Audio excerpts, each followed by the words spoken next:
Mimi nataka kuwapa onyo watu wa Yanga. Leo tarehe 24 Yanga na JKT, inabidi Yanga ni wape onyo.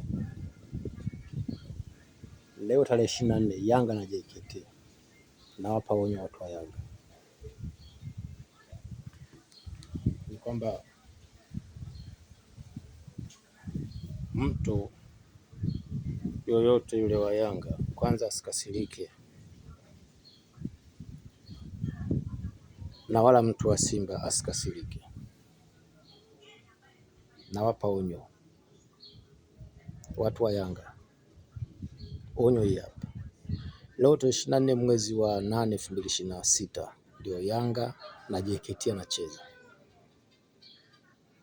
Onyo hii, sitaki mtu wa Yanga awe mkali wala mtu wa Simba awe mkali, mtu wa Azam awe mkali, sijui mtu gani awe mkali. Sikiza kwa makini.